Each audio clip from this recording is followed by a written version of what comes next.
नमस्कार दोस्तों, मैं विकास शाक्य एक बार फिर से स्वागत करता हूं आप सबका अपने चैनल पर। और आज हम डिस्कस करेंगे कॉन्स्टिट्यूशन ऑफ इंडिया में फेडरलिज्म के कॉन्सेप्ट के बारे में। फेडरलिज्म का मतलब क्या होता है, और पूरी दुनिया में खास करके हम एग्जांपल लेंगे यूएसए का, किस तरीके से फेडरलिज्म वहाँ का हमारे फेडरलिज्म से डिफरेंट है। ठीक है। और क्या मतलब होता है फेडरलिज्म का, सबसे पहले तो हम ये समझते हैं। So let's start. So let's come to this. So federalism का मतलब क्या होता है? फेडरलिज्म का मतलब होता है डिवीजन ऑफ पावर। ठीक है। मान लीजिए आपका एक ऑर्गेनाइजेशन है, इस ऑर्गेनाइजेशन के कई ऑर्गन्स हैं। ठीक है। ये ऑर्गेनाइजेशन के अंडर एक ऑर्गन आपका सेल्स का है, एक आपका मार्केटिंग का है, ठीक है, एक आपका जो है आईटी डिवीजन है। सो ये अलग अलग डिवीजन्स हैं एक ऑर्गेनाइजेशन के अंडर। ठीक है। इन सबको इनकी अपनी अपनी पावर दी हुई है, लेकिन एक ऑर्गेनाइजेशन के अंदर क्या इनकी पावर ऑर्गेनाइजेशन की पावर से बड़ी है? नहीं। आपको पता होगा कि ऐसा नहीं होता। एक ऑर्गेनाइजेशन के भीतर सेल्स डिपार्टमेंट, मार्केटिंग, आईटी जो भी डिपार्टमेंट है, इन सब की पावर, इन सबको अलग अलग पावर, इन सबको अलग अलग अथॉरिटी, इन सबको अलग अलग जो है रिस्पॉन्सिबिलिटीज एंड रोल्स दिए तो गए हैं। लेकिन ये अपने आप में उन राइट्स को लेकर के अलग नहीं जा सकते कि नहीं हम आज से अपनी एक अलग जो है वो कंपनी खोल रहे हैं। अगर वो खोल रहे हैं तो they will become other organisation. ठीक है। वो इसका पार्ट नहीं रहेंगे। सो ऑर्गेनाइजेशन इटसेल्फ जो है पूरा का पूरा हर एक एंटिटी को अपने अंदर यूनाइट करके रखता है, सिंगल एंटिटी की तरह रखता है। कई डिपार्टमेंट हैं बट यूनिटरी बायस है, यानी एक पर्टिकुलर ऑर्गेनाइजेशन के लिए आप काम कर रहे हो। ठीक है। यही कॉन्सेप्ट जो है हमारा इंडिया पे एप्लीकेबल है। हमारे पास एक सेंटर है, ठीक है, जिसका जो प्रधान होता है वो प्राइम मिनिस्टर होता है, और जो राजा होता है देश का वो होता है प्रेसिडेंट। ठीक है। तो प्रेसिडेंट जो है राजा होता है, सेंटर में पीएम होता है, सेंटर की सरकार होती है जो कि प्रेसिडेंट जिसका राजा होता है। ये पूरे भारत पे इनका राज चलता है। ठीक है। पूरे भारत पे राज चलने का मतलब है कि भारत के अंदर जितने भी स्टेट्स हैं उन पे राज चलता है। ठीक है। स्टेट्स में कई बार यह होता है कि एक स्टेट, दूसरा स्टेट, तीसरा स्टेट, इन सभी स्टेट्स को भी कुछ कुछ राइट्स हमारे यहाँ दिए हुए हैं, तो कई बार उस राइट्स को लेकर के टसल होती है आपस में। किसकी पावर ज्यादा है, हमें पावर कम दे दी, तुम्हारी पावर ज्यादा है, मेरी पावर तुमने कम कर दी, सेंटर अपने पास पावर ज्यादा रख रहा है, सब कुछ जो है प्राइम मिनिस्टर अपने हिसाब से चलाना चाह रहे हैं, ये तो तानाशाही हो रही है। तो ये जो चीजें आप सुनते हैं कि सेंटर जो है वो स्टेट पे तानाशाही कर रहा है, बेसिकली वो यही कहते हैं कि आप फेडरल स्ट्रक्चर को डिस्ट्रॉय करने की कोशिश कर रहे हो। जब भी ये कहा जाता है कि आप तानाशाही कर रहे हो, आप स्टेट्स पे अपनी मर्जी लाद रहे हो, ये तानाशाही है। तो बेसिकली जो आपकी कॉन्स्टिट्यूशनल टर्मिनोलॉजी है उसमें आप कह सकते हैं कि लोग ये शिकायत कर रहे हैं कि फेडरलिज्म को धक्का पहुंचाया जा रहा है। लेकिन ये फेडरलिज्म है क्या चीज? क्या होता है ये फेडरलिज्म? फेडरलिज्म जो है डिवीजन ऑफ पावर, आपने समझ लिया, राइट? ये है क्या, कैसे इसको लाया जाता है, इंडिया के अंदर कैसे लाया गया और दूसरे देशों में कैसे लाया गया? सो सबसे पहले देखते हैं कि इंडिया के अंदर इसको कैसे लाया गया, भारत के अंदर जो है फेडरलिज्म कैसे आया, किस तरीके से इसको जो है हमारे यहाँ आइडेंटिफाई किया जाता है फेडरलिज्म को। और किस तरीके से हम ये कह सकते हैं कि भारत में सेंटर ज्यादा स्ट्रांग है, स्टेट्स के पास अपने राइट हैं फिर भी वो कम स्ट्रांग है। ठीक है। उसको कम स्ट्रांग रखने की वजह भी है, दैट वी विल डिस्कस। उसका हिस्टोरिकल रीजन भी है और उसका थोड़े अलग रीजंस भी हैं। हमारे आसपास के जो पड़ोसी देश हैं वो बड़े हसीन ख्वाब सजाए बैठे हैं, बहुत बड़े बड़े सपने हैं उनके, और देश जो है चारों तरफ से सुरक्षित रहे, इस वजह से भी फेडरलिज्म के इस कॉन्सेप्ट को, जहां पे कि यूनिटरी बायस है इंडिया का सेंटर की ओर, वो बनाए रखना जरूरी है। ठीक है। तो भारत के अंदर जो है फेडरलिज्म किस तरह का है, वो एक क्वासी फेडरलिज्म है। क्वासी फेडरलिज्म यानी पूरी तरह से फेडरल नहीं है। फेडरलिज्म का मतलब होता है सभी को बराबर बराबर पावर दे देना। क्वासी फेडरलिज्म का मतलब है कि पावर तो आपको दे रखी है अपना काम करने के लिए, लेकिन ultimately you are obligated towards a single entity which is known as India. आप भारत के प्रति उत्तरदायी हो, चाहे आप किसी भी स्टेट के राजा हो, किसी भी स्टेट के आप नागरिक हो, कोई भी हो। आप कभी भी ये नहीं कह सकते कि मैं बिहार का आदमी हूं, मैं अपने लिए अलग देश चाहता हूं, मैं चाहता हूं मेरे देश का अलग संविधान चले, या मेरा देश लेकर के मैं अलग हो जाना चाहता हूं। अगर ऐसा करोगे तो इमरजेंसी लगा दी जाएगी वहां पे, सॉरी, राष्ट्रपति शासन लगा दिया जाएगा और आपको दुरुस्त कर दिया जाएगा, और कर भी देना चाहिए। क्योंकि भारत के अंदर जो फेडरलिज्म स्ट्रक्चर है वो इस तरह का काम नहीं कर सकता कि हर किसी को ये कह दिया जाए कि हाँ जिसका जो मन करे वो लेकर चले जाओ, अदरवाइज यहाँ पे जो एक ना अव्यवस्था फैल जाएगी, और जो भी डेवलप भारत ने किया है आज तक वो सब एक दिन के अंदर समाप्त हो जाएगा।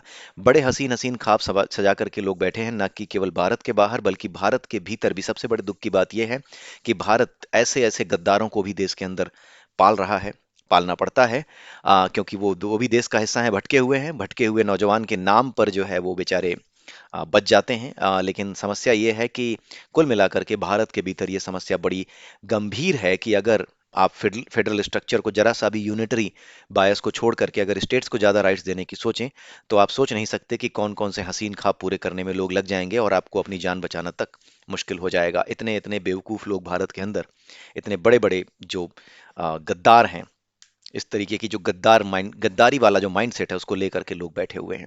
ठीक है, आपने कुछ दिनों पहले भी देखा होगा कुछ कॉलेजों में कुछ जगहों पे इस तरह के नारे भी लगे कि भाई मतलब वी विश कि भाई भारत के तो टुकड़े हो जाएंगे, राइट? तो आप समझ सकते हैं कि कितनी गंभीरता है। और इसका एक ऐतिहासिक कारण भी है, एक हिस्टोरिकल रीजन भी है। हिस्टोरिकल रीजन ये है कि जब भारत आजाद हुआ तो 562 के आसपास रियासतें छोड़ करके अंग्रेज गए और उन्होंने ये कह दिया कि जो रियासतें भारत संघ में शामिल होना चाहती हैं वो सब भारत में शामिल हो सकती हैं, जो नहीं चाहती हैं वो ना शामिल हों। लेकिन उन सबको इकट्ठा किया गया और एक भारत का निर्माण किया गया, अदरवाइज वो भारत के टुकड़े करके जा चुके थे।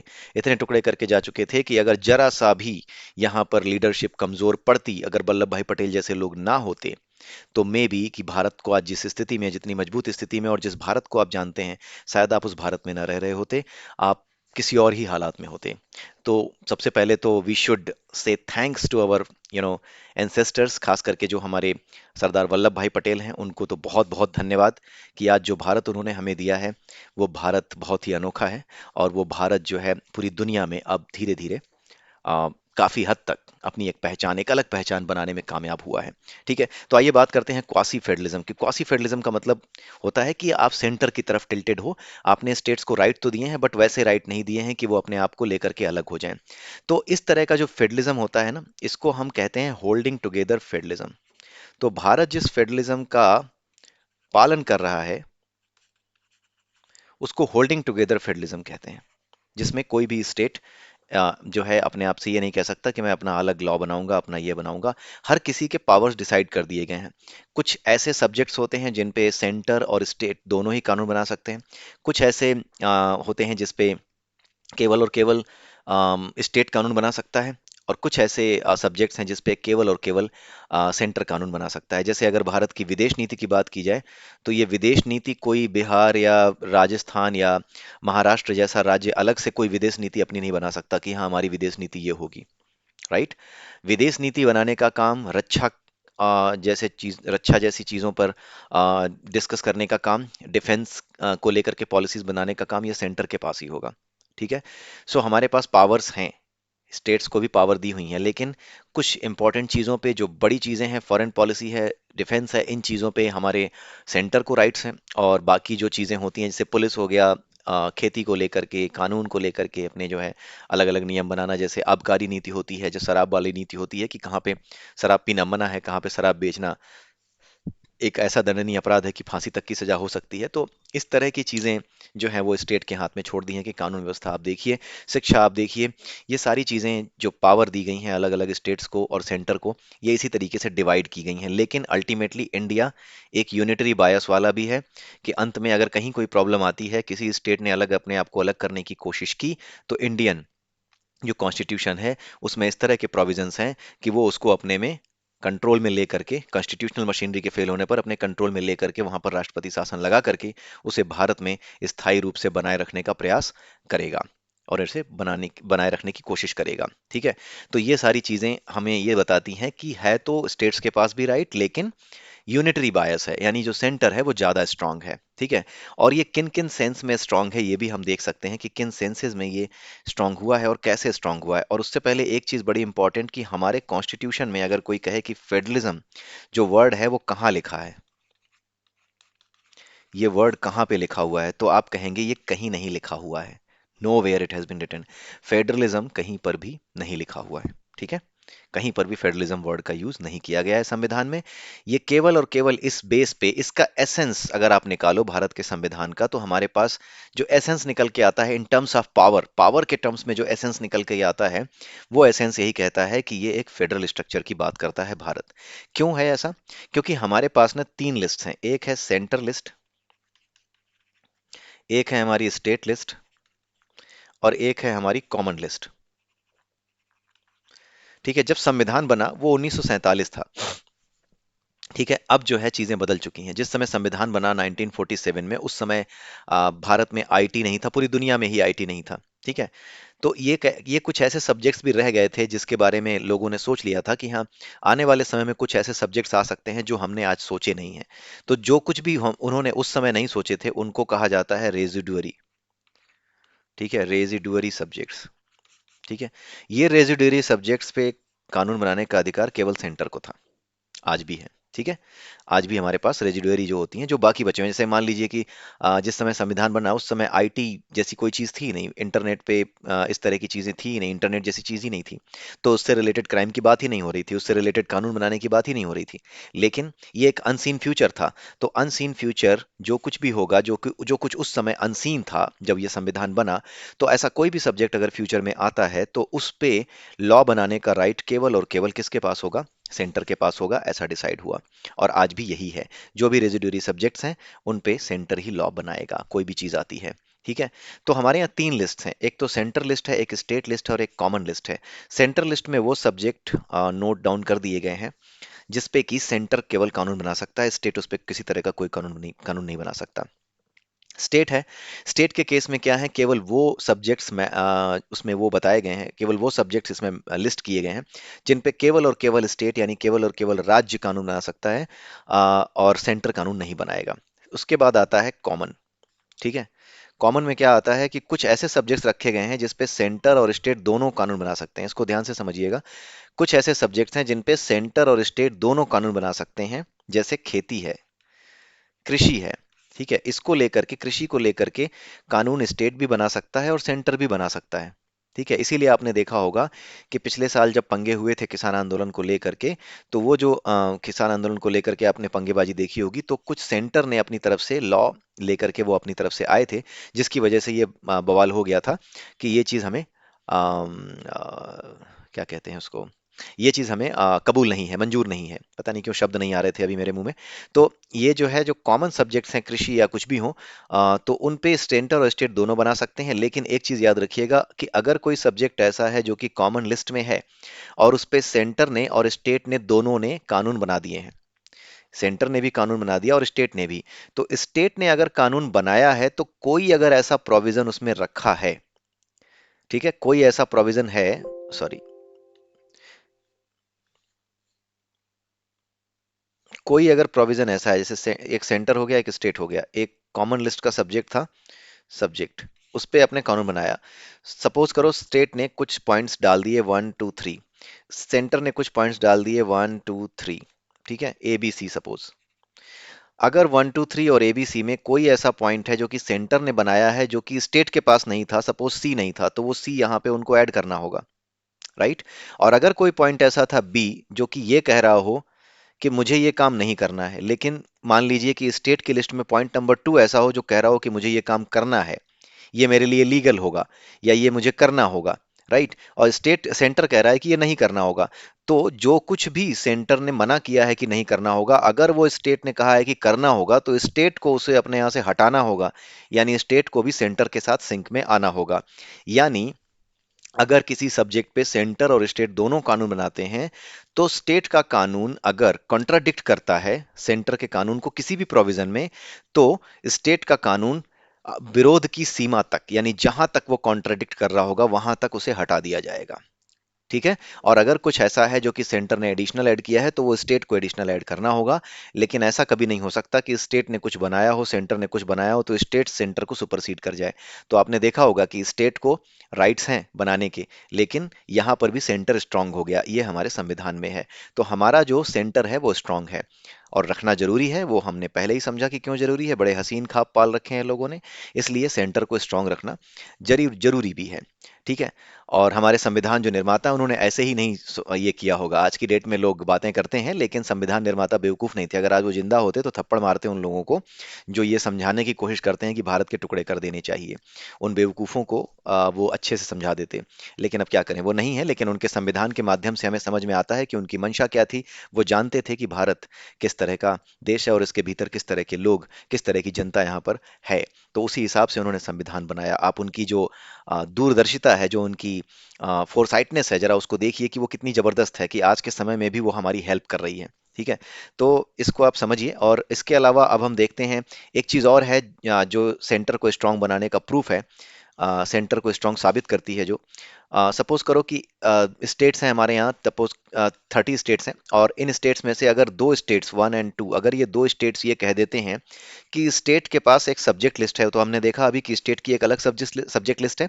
लेकिन अगर कोई दो स्टेट ये कह देते हैं कि स्टेट के किसी एक सब्जेक्ट पे जो कि स्टेट वाले में मेंशन है, आप कानून बना दीजिए, तो इन दो स्टेट्स के कहने पर ही सेंटर क्या कर सकता है, अपनी तरफ से लोकसभा और राज्यसभा में जा करके कानून बना करके पास कर सकता है। स्टेट जो है जो कानून बनाता है वो स्टेट लेजिस्लेटिव असेंबली में बनाता है। सेंटर जो कानून बनाता है वो लोकसभा और राज्यसभा में बनते हैं। ठीक है, तो अगर स्टेट ये कहते हैं कि स्टेट में जो सब्जेक्ट्स दिए गए हैं उन सब्जेक्ट्स में से किसी एक सब्जेक्ट पे आप जो है कानून बना दीजिए, कोई दो स्टेट ही कह दें, तो उतने में ही सेंटर उन पे सब्जेक्ट पे, उन सब्जेक्ट्स पे कानून बना करके रख सकता है, दे सकता है उन्हें। ठीक है, तो यहाँ पर भी सेंटर जो है स्ट्रांग आपको मजबूत नजर आता है। ठीक है, तो इसमें काफ़ी चीज़ें हमने समझ ली कि किस तरीके से सेंटर हमारा स्ट्रांग है और क्यों इसको जो है क्वासी फेडरल कहा जाता है। क्वासी का मतलब होता है कि पूरी तरह से फेडरल नहीं है, आधा है। ठीक है, और ये जो क्वासी फेडरल सबसे पहली बार कहा था भारत के संविधान को, वो थे केसी व्हीयर। ये एक जो है संविधान विशेषज्ञ थे। तो इन्होंने जो है बोला था कि भारत का संविधान जो है वो कैसा है, वो क्वासी फेडरल है, ये फुल्ली फेडरल नहीं है। ठीक है, टिल्टेड टुवर्ड्स सेंटर है। ठीक है, ये चीज बोली थी। अच्छा, इसके अलावा फेडरलिज्म को लेकर के क्या पंगे हुए थे उसको लेकर के हम समझते हैं। एक सिंपल एग्जांपल लेते हैं, जो कि अभी जीएसटी का जो एग्जांपल था उसको लेकर के हम समझ लेते हैं। जीएसटी के बारे में आपने देखा होगा कि बहुत ज्यादा पंगेबाजी हुई थी जीएसटी को लेकर के, कि जीएसटी जो है कैसे इम्प्लीमेंट किया जाए। और आपने देखा होगा कि 15 स्टेट्स की जो है परमिशन लेनी पड़ी थी, वहां पर भी 15 स्टेट्स को भी पास करना पड़ा था जीएसटी, तब जाकर के जीएसटी कानून के रूप में हमारे सामने आया। तो ऐसा क्यों हुआ था? एक्चुअली जीएसटी जो है वो लाने की कोशिश ऐसा नहीं है कि हमारे भाजपा के समय में ही हुई, वो पहले भी हो रही थी, लेकिन वो सही तरीके से नहीं हो रही थी। कारण ये था कि आपको पता है कि एक सेंटर लिस्ट है, एक स्टेट लिस्ट है, और एक कॉमन लिस्ट है, और एक रेजिडुअरी है। ठीक है, सेंटर के केस में क्या हो रहा था, सेंटर कह रही थी हम जीएसटी लाएंगे। ठीक है, ये बिफोर 2013 की बात मैं बता रहा हूँ। सेंटर कह रही थी कि मैं जीएसटी लाऊंगा। ठीक है, तो स्टेट्स ये कह रहे थे कि नहीं, आप जीएसटी कैसे लाओगे, ये तो आपका इस पर कोई अधिकार नहीं है। स्टेट का सेंटर का कोई अधिकार नहीं है कि केवल अकेले वो कानून बना दे। ठीक है, स्टेट भी बनाएगा, सेंटर भी बनाएगा, स्टेट को भी डिसाइड करने दो, सेंटर मिल करके हम जो है इस पे बना सकते हैं। लेकिन केवल सेंटर ये डिसाइड नहीं कर सकता कि हाँ ये तुम जो है अकेले वो बना ले, वो कानून जो है अकेले ही बना डाले। कारण ये हो रहा था, उसका इस झगड़े का कारण ये था कि जो सरकार थी वो ये कह रही थी, जो उस समय 2013 से पहले जो सरकार थी वो ये कह रही थी कि ये जो रेजिडुअरी पावर के अंतर्गत आता है जीएसटी, वो ये कह रहे थे कि जीएसटी ना एक नया कानून है, ये एक नया सब्जेक्ट है जिसके बारे में कभी सोचा ही नहीं गया था 1947 में। और क्योंकि संविधान लिखने वालों ने ये लिख दिया है कि जो भी रेजिडुअरी सब्जेक्ट्स होंगे, जो भी बचे कुछ सब्जेक्ट्स हैं जो आज नहीं देखे जा सकते, अगर फ्यूचर में आते हैं तो उन पे कानून केवल और केवल सेंटर बनाएगा, इसीलिए इस पे कानून बनाने का अधिकार मुझे है। ठीक है, ये चीज आ रही थी, इसी वजह से जो है पंगेबाजी हो रही थी। वो कह रहे थे कि हम बनाएंगे, स्टेट कह रहे थे कि नहीं, अकेले आप नहीं बना सकते। क्यों स्टेट सही थे? स्टेट इसीलिए सही थे क्योंकि जीएसटी केवल और केवल एक ऐसा टैक्स नहीं है। टैक्स की जब बात होती है तो टैक्स केवल ऐसा नहीं है कि सेंटर लगाती है, टैक्स जो है वो स्टेट भी लगाती है। ठीक है, स्टेट और सेंटर के बीच टैक्स का बंटवारा होता है। तो अगर आप जीएसटी लगा दोगे तो जो टैक्सेशन है, टैक्स का जो अमाउंट है, टैक्स का पूरा जो इंफ्रास्ट्रक्चर है, वो इस तरीके से बदलेगा कि स्टेट्स को जो टैक्स मिलता है, जो रेवेन्यू मिलता है, वो रेवेन्यू कम हो जाएगा। क्योंकि उनकी जो वित्तीय शक्तियां हैं, जो फाइनेंशियल पावर्स हैं, उनमें असर डाल रहा है ये। क्योंकि जो वित्तीय शक्तियां हैं, फाइनेंशियल पावर्स हैं स्टेट की, उन पर असर डाल रहा है। और सेंटर की भी अपनी एक वित्तीय ताकत होती है, और वित्त की व्यवस्था सेंटर और स्टेट दोनों को करनी होती है, तो ये वित्तीय मामला है। इस वजह से क्या हुआ कि सेंटर और स्टेट के बीच में जो टसल चल रही थी, अल्टीमेटली यहां जाकर के समझ में आई कि इसको सेंटर, और क्योंकि सेंटर जो लॉ बनाने जा रहा है जीएसटी, ये कोई नया टैक्स नहीं है, ये एग्जिस्टिंग टैक्स रिजीम को ही बदलने की कोशिश है। इनडायरेक्ट टैक्स रिजीम जो है उसको बदलने की कोशिश है, इसलिए। और ये क्या कर रहा है, ये एक तरीके से फेडरल जो स्ट्रक्चर है इंडिया का, जो डिवीजन ऑफ पावर है, और खास करके जो फाइनेंशियल पावर्स हैं जिनका डिवीजन हो रखा है, उनको नेगेटिवली इंपैक्ट करेगा स्टेट्स के लिए। इसलिए इसको सिंपल लॉ बना करके नहीं लाया जा सकता जो कि सेंटर बना दे, इसको एक संविधान संशोधन के तहत हमें लाना होगा। ठीक है, इसके लिए हमें संविधान संशोधन करना होगा। अब आप पता कर सकते हैं कि कौन से नंबर का संविधान संशोधन हुआ था, लेकिन आपको पता है कि इसके लिए, जीएसटी के लिए, एक कॉन्स्टिट्यूशनल अमेंडमेंट किया गया था, यानी संविधान में चेंज किया गया था। संविधान में जब चेंज किया गया तो हुआ क्या कि जीएसटी जो है, जीएसटी लगाने की जब बात आई तो बात ये हुई कि ये फेडरल स्ट्रक्चर को, यानी डिवीजन ऑफ पावर जो हुआ है, फाइनेंशियल पावर्स का जो डिवीजन हुआ है, उसको इम्पैक्ट कर रहा है। क्योंकि स्टेट्स को, सभी स्टेट्स को इम्पैक्ट कर रहा है, इसलिए स्टेट्स की क्या होनी चाहिए, मेजॉरिटी होनी चाहिए स्टेट्स की। इसीलिए 50% ऑफ द स्टेट्स का भी यहाँ पर स्टेक आ गया था कि वो भी इसको अप्रूव करें। ये जो जीएसटी आ रही है, ये अपने यहाँ लेजिस्लेटिव असेंबली में इसको अपने यहाँ पास करें। अगर 15 से कम स्टेट पास करते या नहीं करते, कोई भी स्टेट, तो जीएसटी लागू नहीं हो पाती। क्योंकि ये जो कॉन्स्टिट्यूशनल अमेंडमेंट था, ये इस तरह का कॉन्स्टिट्यूशनल अमेंडमेंट था जहां पे फेडरल पावर्स को इम्पैक्ट हो रहा था सेंटर की वजह से। सेंटर और स्टेट के बीच में फेडरल पावर्स को लेकर के टसल आ रही थी, इसीलिए क्या किया गया कि इसको एक संविधान संशोधन के तहत पास किया गया, और उसके बाद जीएसटी हमारे सामने आया। संविधान संशोधन इसलिए किया गया इस तरीके का, जहां पे 50% स्टेट्स को अपनी परमिशन देनी पड़ी, क्योंकि ये फेडरल स्ट्रक्चर को इम्पैक्ट कर रहा था।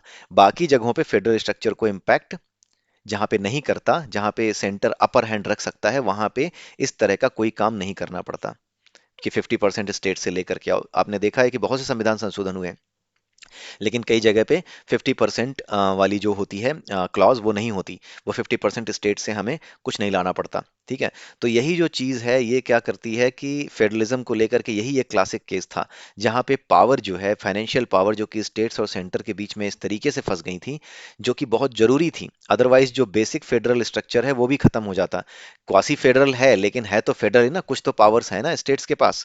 तो उसी चीज को बचाए रखने के लिए दिस वाज मेकिंग सेंस कि जो फाइनेंशियल पावर्स हैं दोनों ही स्टेट्स और सेंटर की, दे शुड मेक सेंस, हम उनका डिवीजन इस तरीके से करें। और अगर हम टैक्स रिजीम को चेंज कर रहे हैं, जो टैक्स कलेक्शन का जो तरीका है वो आज बदल रहे हैं, then in that case we need to take care of this, है ना। हमें इसका टेक केयर करना होगा कि स्टेट की पावर्स जो हैं, जो कि उनकी फाइनेंशियल पावर है, वो भी बनी रहें। तो उनकी भी मंशा जानना जरूरी है, इसीलिए उनकी 50% जो अप्रूवल थी, 50, more than 50% of the states का अप्रूवल था, वो जरूरी था, और इसीलिए ये करना पड़ा। तो यहाँ पर आप देखते हैं कि ये यहाँ पर जो है फेडरलिज्म को लेकर के एक तरह का कॉन्फ्लिक्ट आया था। इसके पहले भी कई बार कॉन्फ्लिक्ट आ चुके हैं, लेकिन ये रिसेंट है, इसलिए मैंने आपको बता दिया। इसके अलावा और भी जगह हैं जहाँ पे सेंटर जो है स्ट्रांग दिखाई देता है। वो इसलिए दिखाई देता है, जैसे भारत है। भारत एक संघ है राज्यों का। भारत जो है राज्यों की किसी सीमा को घटा सकता है, बढ़ा सकता है, ठीक है, इंक्रीज कर सकता है, डिक्रीज कर सकता है, उनके नाम बदल सकता है। ठीक है, भारत किसी भी राज्य के दो टुकड़े कर सकता है, जो सेंटर है, दो टुकड़े कर सकता है। अगर वो चाहे, सेंटर अगर चाहे, तो जिस स्टेट के टुकड़े करने जा रहा है, उस स्टेट को एक मैसेज भेज सकता है कि तुम जरा बताओ तुम्हारा क्या ख्याल है इस बारे में।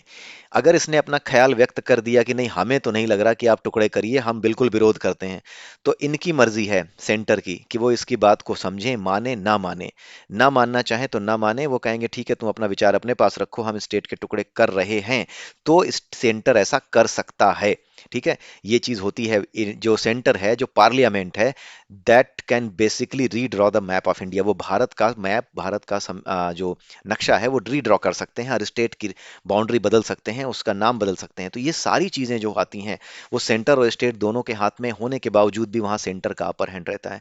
तो इन्हीं सब चीजों की वजह से भारत को एक क्वासी फेडरल स्ट्रक्चर वाला देश कहा जाता है, कि ये क्वासी फेडरल स्ट्रक्चर है भारत का। ठीक है, अब एक चीज और हम देखते हैं, जो लास्ट है, जो कि कई बार लोग नहीं समझ पाते, वो है रिटन वर्सेस अनरिटन कॉन्स्टिट्यूशन। ठीक है, बट आई थिंक कि वीडियो थोड़ा लंबा हो जाएगा, सो आई वुड लाइक कि मैं इसको यहीं रोकूं, बिकॉज ज़्यादा हो जाएगा। सो नेक्स्ट वीडियो में हम देखेंगे कि रिटन और अनरिटन कॉन्स्टिट्यूशन क्या होता है। आई होप कि इस वीडियो में आपको जो चीज़ें समझने लायक थी वो समझ में आई होंगी। एंड नेक्स्ट वीडियो में we will meet again, and till then have a nice day and bye bye.